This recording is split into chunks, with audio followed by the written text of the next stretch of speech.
Coronavirus unemployment, who is covered, how to apply and how much it pays with no end in sight to the COVID-19 crisis. Here's everything you need to know about the current state of unemployment benefits.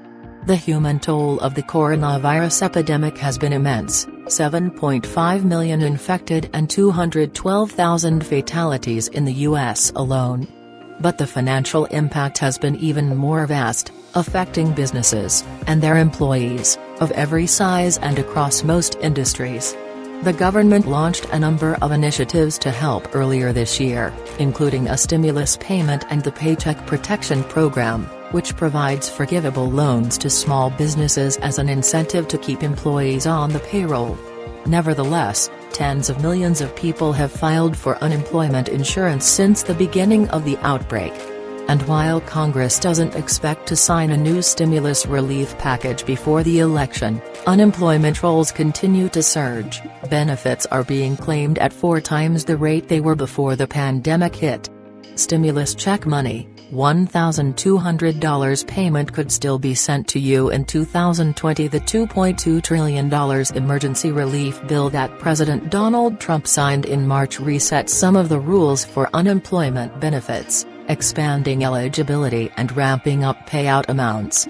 The original CARES Act enhanced unemployment benefits but has expired, however, and Congress still doesn't have a plan for next steps. While you can still apply for unemployment benefits, the extra $600 a week won't be included. Even though there are talks of plans nearly every day, Congress is set to leave until after the election with no plan in place. States can continue their own unemployment policies as they see fit, which isn't the same for everyone. What is unemployment insurance? If you lose your job, unemployment insurance is a guaranteed payout, usually weekly, for a set amount to tide you over until you find new work. Eligibility requirements and benefits vary widely from state to state. You can get all of the details about your state's specific unemployment benefits on the U.S. Department of Labor's website. For example, qualified Florida residents can claim up to $275 for 12 weeks of unemployment benefits. Prior to the passage of the CARES Act, unemployment benefits were designed as a temporary stopgap to help people who were out of work to pay for basic expenses like housing, food and utilities. If you were self-employed or owned a business, you would typically not qualify for regular unemployment insurance. That has since changed. Who is eligible for unemployment benefits? Normally, unemployment benefits are typically reserved for full-time employees who lose their jobs. With the expanded coverage, part-time and self-employed workers may now qualify. The CARES Act created the Pandemic Unemployment Assistance Program, which provides benefits to individuals who would not normally be eligible for unemployment benefits from the states, including gig workers, freelancers, independent contractors and small business owners whose income has been affected by the pandemic. For now, PUA funding is set to run through December 31st. You may also be eligible to collect unemployment benefits if you fall into one of these categories. You or a family member have been infected by COVID-19 and cannot work. You have been advised by a doctor to self-quarantine. Your workplace closed due to the coronavirus. You're not working because you have to care for children or other family members who would otherwise attend school or another facility. College students who worked a job last year, even a part-time one. How much money will I receive? According to the Bureau of Labor Statistics, the typical U.S. worker earned about $1,000 a week at the end of 2019. Weekly unemployment benefit payouts typically replace about 40 to 45% of that median paycheck amount, but vary by state. California residents, for example, get about $450 a week. Unless there's another stimulus package, you're only set to receive what your state approves. New national eviction moratorium for the rest of 2020. What you need to know: how long will I receive unemployment benefits? Most states' unemployment benefits cover 26 weeks. The CARES Act extended this period by 13 weeks, giving most people a total of 39 weeks of coverage. Florida residents, for example, who formerly received unemployment benefits for 12 weeks, are now covered for a total of 25 weeks. Note that if you had already exhausted all of your state-provided unemployment benefits, you could reapply for the federal program's additional 13 weeks.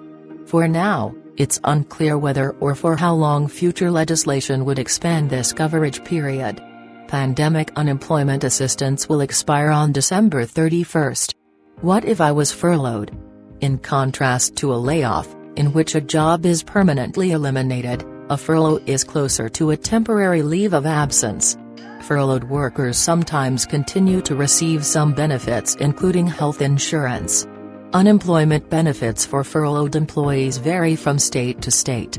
But the first stimulus bill provided expanded coverage so that even furloughed employees could receive unemployment benefits.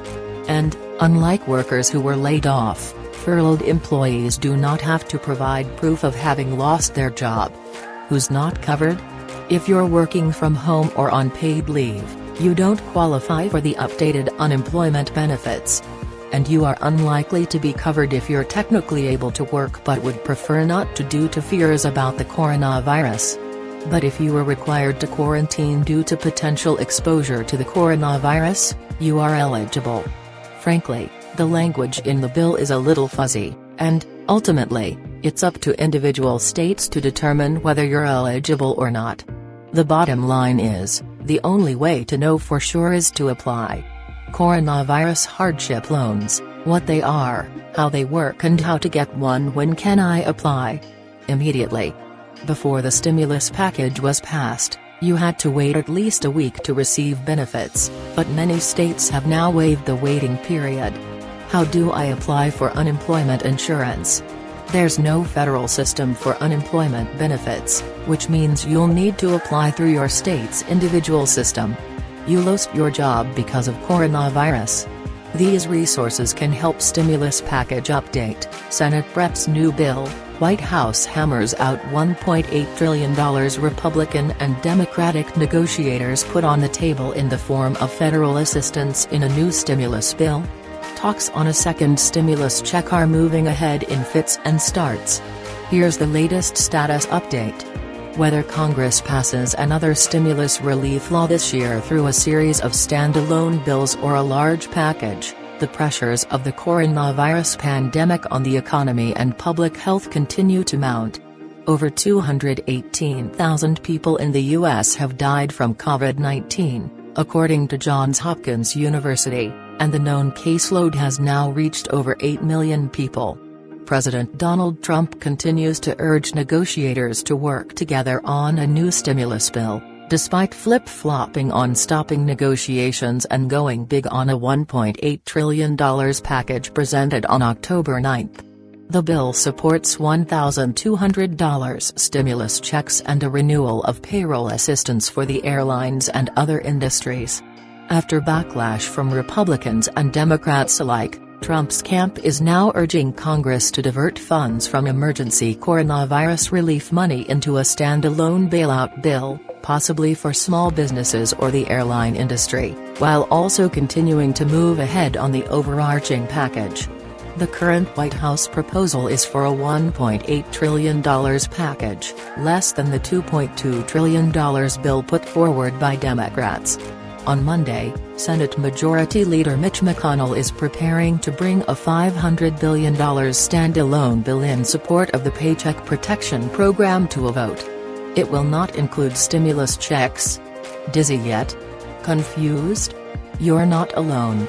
We'll help you get a handle on which top issues could be in a standalone bill or overarching stimulus package, one that would either squeak by before the November 3 election or perhaps return to the drawing board after the election. What's in the White House's $1.8 trillion stimulus offer? Speaker of the House Nancy Pelosi has for months met on and off with Treasury Secretary and Chief White House negotiator Stephen Mnuchin on the size and approach of the next economic relief bill. Negotiating every day this week, the two are coming closer together. According to The Washington Post, Mnuchin's current offer stands at $1.8 trillion and includes another stimulus payment, Stimulus checks up to $1,200 for eligible adults and $1,000 for qualifying child dependents. The CARES Act set dependent payments at $500. What to expect? Unemployment benefits. The proposal sets enhanced unemployment benefits at $400 a week, down from the $600 included in the CARES Act but up from the $300 that Trump authorized this summer through executive action. Funding for coronavirus testing and tracing. Earlier this week, Mnuchin ceded ground on this previous blocker, saying the White House would include money for coronavirus testing and tracing into its stimulus offer. State and local funding, a big sticking point. The proposal includes $300 billion for cities and states, up from $250 billion in an earlier proposal. What could a standalone bill contain? As a way to reach some of the goals a comprehensive bill could accomplish, White House leaders have at times pushed for smaller, targeted bills they say everyone could agree on. Paycheck Protection Program. The Senate's October 19 bill will focus on the Paycheck Protection Plan that was part of this spring's CARES Act and provided forgivable loans to small businesses as an incentive to keep employees on the payroll. The Senate is not interested in passing a larger bill before the election, McConnell has said, although the White House administration insists it can make Senate Republicans fall in line. $1,200 stimulus checks. On October 6, after being hospitalized for COVID-19, Trump said he'd sign a bill authorizing another $1,200 check immediately. Another direct payment to qualified people is one of the areas that everyone, both Republicans and Democrats, appear to agree on.